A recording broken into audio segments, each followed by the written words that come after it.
In a garage nestled in the heart of the Bluegrass State, a husband and wife team are preparing one very special car for the region's most exclusive car show. Meet Rudy and Lisa Lashaft, a team of car buffs who are preparing to show their 2010 Transformers Edition Camaro at the Keeneland Concours d'Elegance, the premier collector and exotic automotive event of the Bluegrass. As Rudy can attest, the competition is fierce and the stakes are high. If he wants to take home his first Concours trophy, his car must be flawless.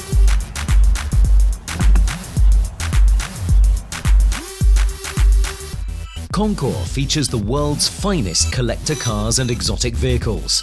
Preparing for a show of this caliber requires time, patience, and dedication. It's an art form that each competitor must develop for themselves. We've prepped it, it's what, twice now? Three times. And we have one more to go. We hope we haven't missed anything.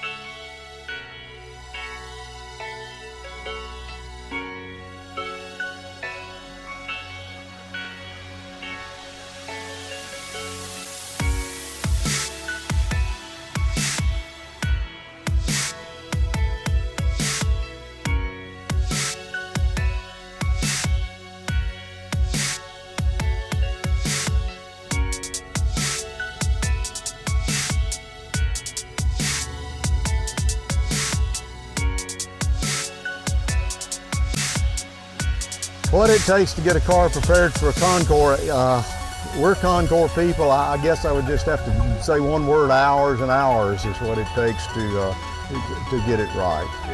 You know, we always like to make them look as good as we can. Well, actually, we bought a new battery because we want to make sure it started. So it has to start and run. It all has to be operable with the headlights and the tail lights and the turn signals and the horn. I was taught this a long time ago when I used to work for a septic tank truck. The guy said, I want you to start from the top and work your way down. And it hasn't changed. I still do the same thing now. I start from the top, work your way down, tires last. You go inside and you clean the interior, you clean the seats, you clean the carpet. And my wife Sonia, she wiped it off and did the windshield, you know, cleaned it all up. So she's quite a sport in helping us. You clean your windows, you clean your headlights, you get underneath the car. My wife Martha, she takes care of all the interiors on the car, and then I've got a friend that works with me, and we piddle with it in the shop at night, and it'll pretty much take it apart and put it back together, clean it up. And then a couple of days later, you do the same thing all over again. Just in case you missed something. All that attention to detail will get you here, the Keeneland Concours d'Elegance.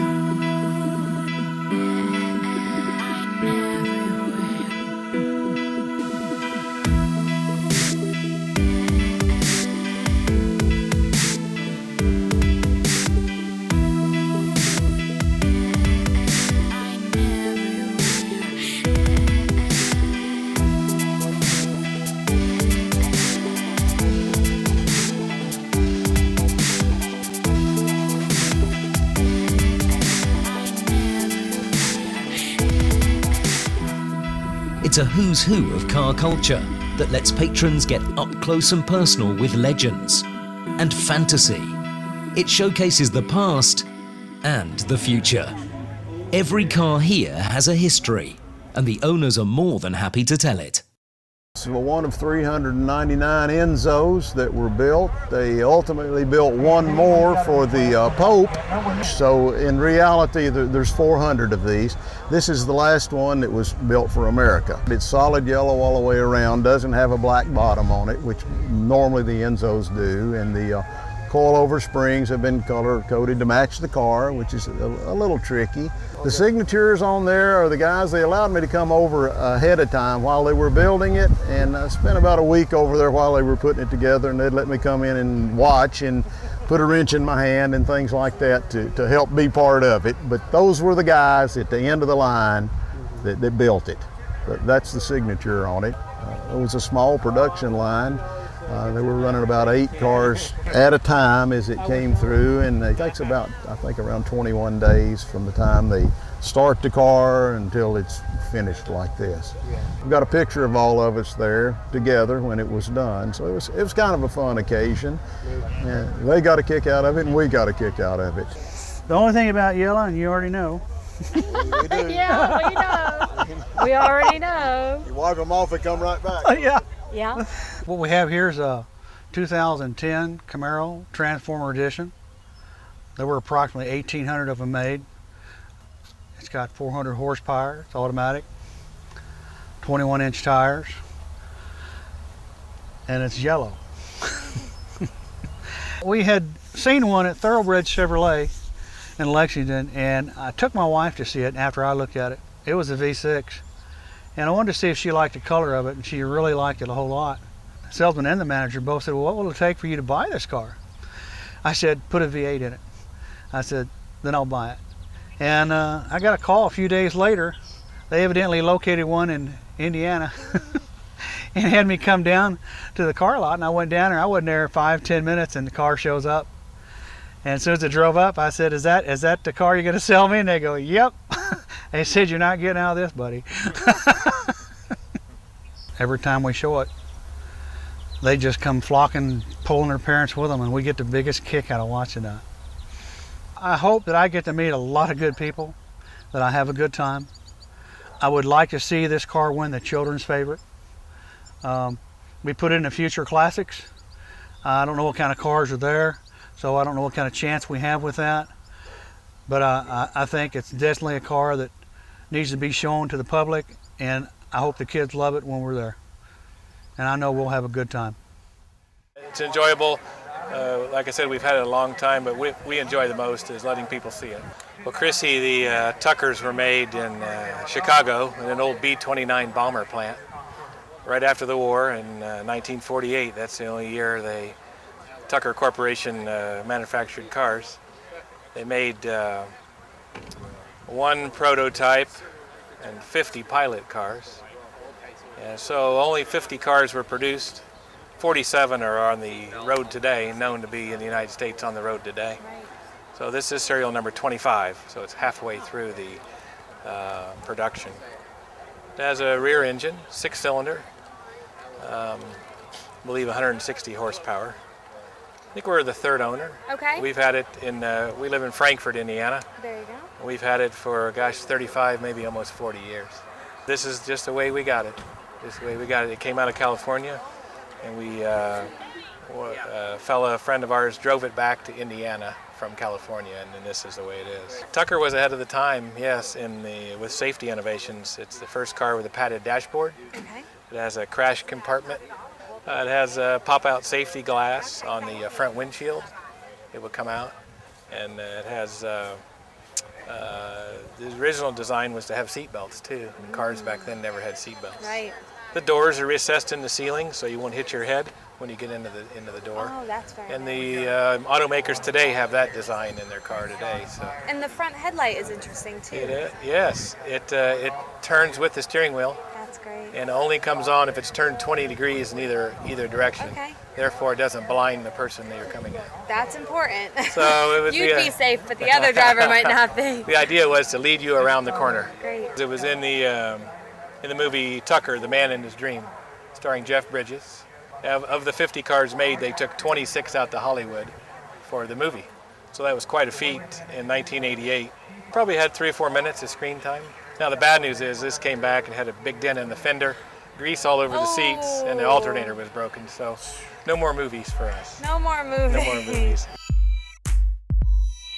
This is a 1919 Detroit Electric, and it was purchased by my father in 1972, unrestored. He was a restorer, so he started on it and kind of said that us girls would get married in it. But unfortunately, things were pretty slow, and we kind of picked up all the pieces in boxes and laid them at the foot of our restorer in Cincinnati. And we said, please help us. And he had not done a car like this. He had never done an electric car. So through a group of antique electric car owners, we really were aided to get it done, because the chassis has all the wiring, and all the wiring was in fabric covers. So unfortunately, that's not something many people were willing to work with. So we had that done up in Michigan. My husband trailered the whole chassis up to Michigan to have it wired.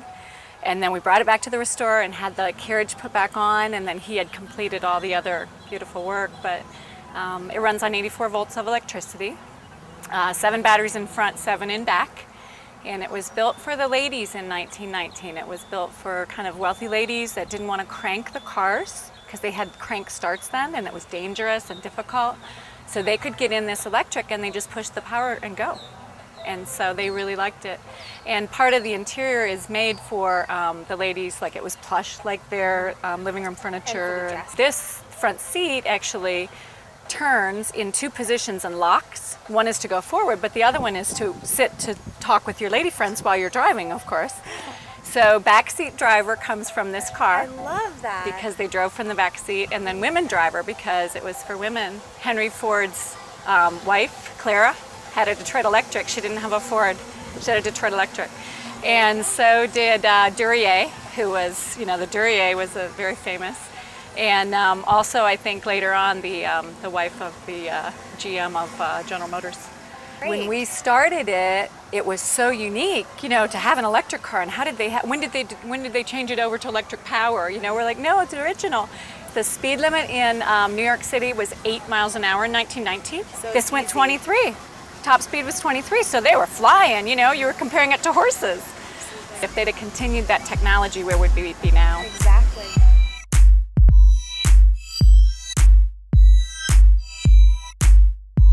Okay, this is a 1915 International Harvester Corporation Auto Wagon.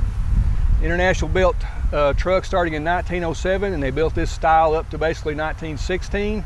This one is a 1915. It's a water-cooled model. It's got a 2-cylinder opposed engine in it. They made the air-cooled and water-cooled at this time. You could have got either one of them. This one is rated at 1,000 pounds. If you need to go to market, you take the seat out of the back, load up your chickens and your pigs and your corn and hay and take it to market, and then bring the family to church on Sunday by putting the seat in the back of it. It is a 2-speed transmission, 2 forwards and 1 reverse, chain drive. It is a fun little truck to drive. We've had it for several years now. It's a simple machine. There's very little to it. But it is a lot of fun to drive. We enjoy taking it to shows and just drive around. So when we bought the truck, it was completely apart. It had been apart for several years, and we didn't even have a manual on it when we bought it. And we brought it home, and we had a concrete floored building, and we just spread it out like a big jigsaw puzzle and started putting pieces together that kind of matched. And eventually it built up to this. It's just a fun truck. As I was saying about the generator, acetylene carbide generator, put acetylene or carbide in the bottom, calcium carbide, water in the top. Water drips down, makes acetylene gas, goes out this hose, travels up to the headlights and burn it like a blowtorch. Battery box to start it on. It has a magneto. It runs after you start it. You switch it over to magneto, and it just runs on the magneto. Has a 2-speed transmission. This is your transmission shifter. That's forward, first. That's second, and your little lift up here. That's reverse. This is your clutch. When you raise it up, you engage the clutch. And that's really the only controls you really have. Handbrake, foot brake, gas, and spark advance. And of course, horn. Hard rubber tires, wooden wheels.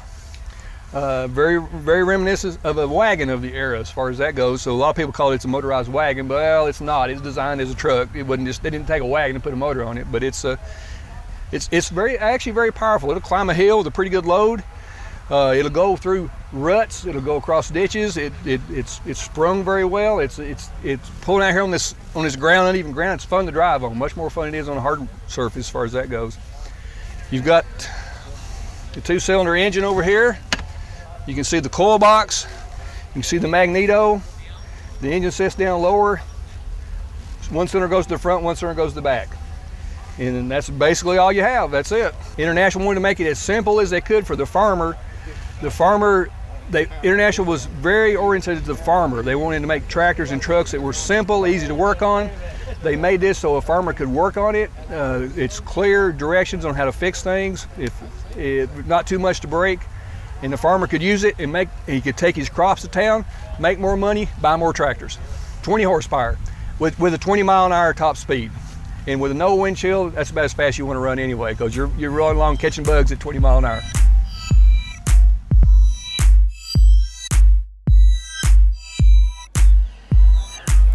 It's a 1936 Chord.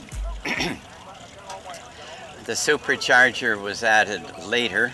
You were allowed to do that.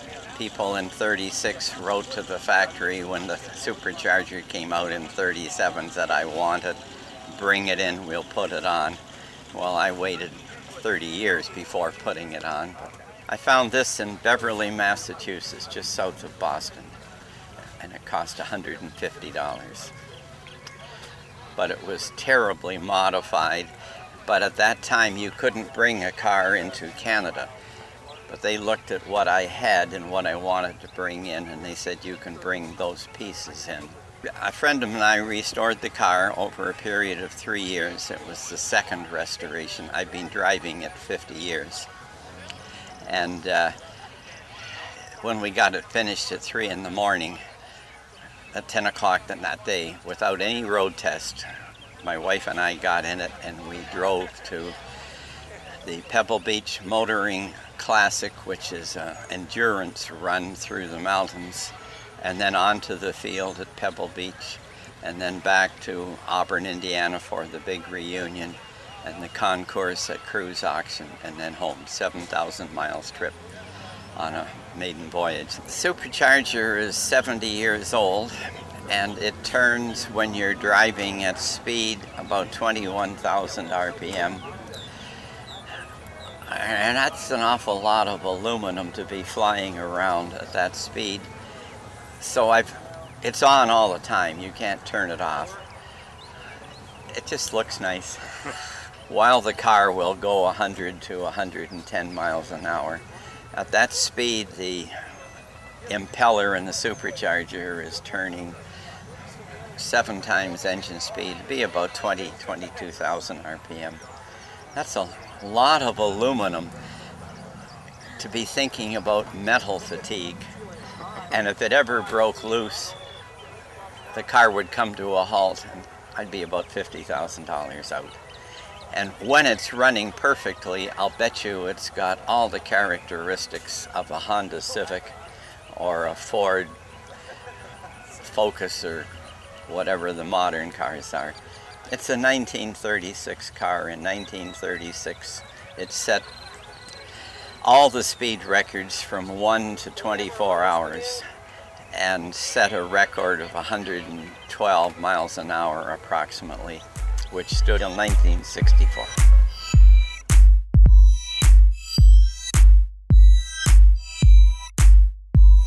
The car was imported from Germany to El Salvador, and it was the first Speedster that was in Central America, the first Porsche Speedster. It raced in 12 races in Central America and won 7 of them.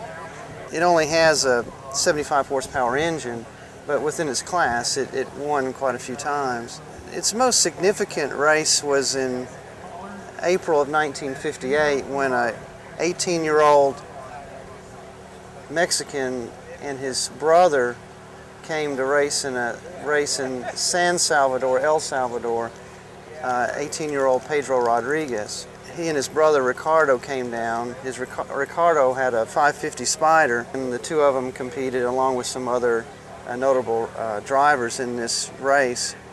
They just raced through the downtown streets, you know. Wow. Basically hay bales between these cars and 100,000 people lining the streets. And you have to think back in the 50s in these kind of countries that this was a big deal, you know. It was a big event.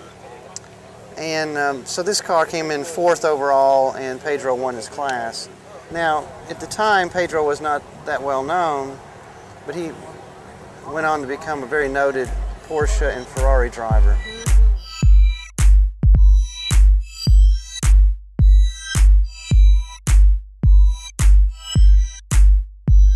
They made, as it says, they made about 1,500 of these Dinos, but they never could race because they starve for fuel. The engine sits this way in the car. So when it would go around the circuits at the racetrack, it would starve for fuel. They tried putting baffles in the carburetors and everything.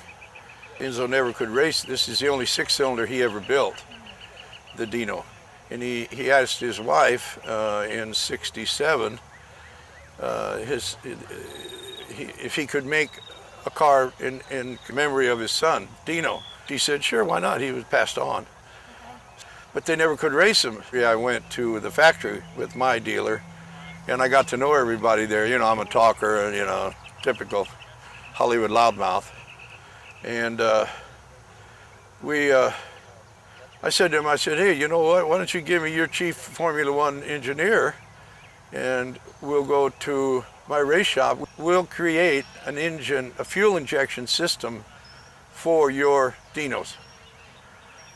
And he was very sick, Enzo was, and Dr. Monacardi, he got permission from the old man, and they said, okay, we'll let you have our guy. So they gave me their chief Formula One engineer, and he came to California, he stayed on my yacht, and 2.5 years to do this, to develop this. And at that particular time, that's the only actual cam-driven. Before that, all race cars and any cars that were fuel injected had belt-driven. They didn't have cam-driven, that's the phenomenon of this. And that's, Cougar Fisher was the last, that was their very last pump they ever built before they went out of business. And then in the latter part of '75, early '76, we created this, and we took it from 175 horsepower to 257 horsepower. This was the fastest Ferrari, street Ferrari in the world between '76 and '84. 208 miles an hour on the dyno. That's outstanding. Oh, that's unbelievable. Here's the time trials from the day we set the record here. Here's the actual time trials. That's a picture of Elliot. He was a champion driver for Can-Am, and I had hired him to drive my Formula 5000 cars. But here's the time trials. Oh, look at this. From the date, and then here's the car right here. That's wonderful. Of course, Elliot was driving. I drove it. Paul drove it. In the mornings, and we really didn't do shit. And then he got in it, and my wife says, "Oh, I want to go." Well, if you've ever been in a car with a professional champion driver, it's scary. My wife got out, and I says, "Did you wet your pants?" And she said, "No, I want to go again." And I says, "You're nuts." While the show can be a history lesson for many, it's a serious situation for the Concours judges. This crew will spend the entire day poring over every inch of the competing vehicles. Normally, touching another man's vehicle will land you in hot water, but in this case, it's required. Every bit of fit and finish is examined, every part scrutinized. It has 429 horsepower, and this has 400. Right, okay. I knew there was a difference. Yeah. The margin of competition is so close that winners can be made or broken by a single water spot. The judging ends with a check of the car's electrical system. Okay. Yeah. Pop it into reverse real quick. Okay. And honk the horn. All right, we're done. Thank you. The judges leave to make their decision as the competitors anxiously await the results. 215? Right here. All right, thank you. Thank you. Thank you. Right. They said we definitely did our homework as far as cleaning, so I'm hoping we did enough. If cleaning gets us there, we're there. But we got some tough competition here, and they're all real nice cars. So I won't feel bad about losing either one of them. The competition for the Future Classics class has come down to this moment, and everyone is wondering the same thing.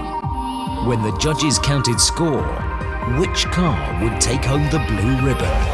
And, give it a drum roll, the winner this year, Chevrolet Camaro. What? Oh, well, thank you. Thank you very much. What a surprise. Thank you so much. I appreciate it.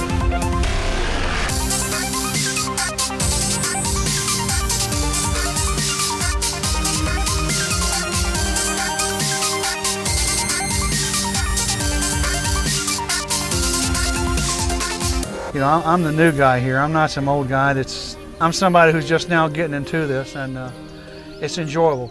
The winner of the Diamond A Farm Cup is the 2010 Chevrolet Camaro SS Coupe Transformer Edition, presented by Rudy and Lisa Lachette.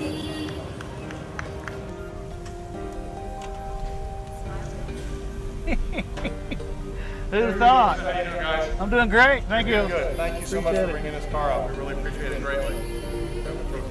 Thank you. Wow. Appreciate it. Will it even fit in the window here? Thank you. Appreciate it.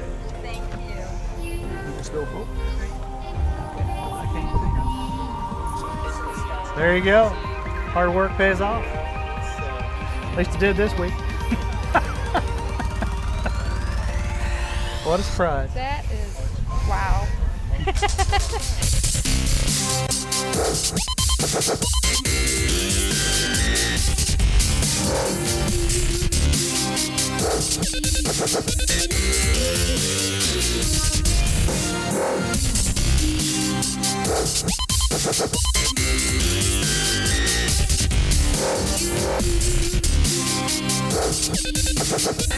What a surprise. That is, wow.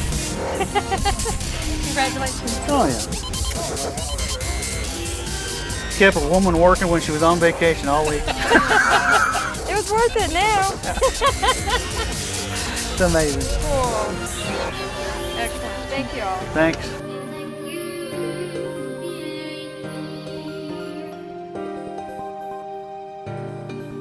This has been a production of the Street Sports Television Network at streetsportstv.com.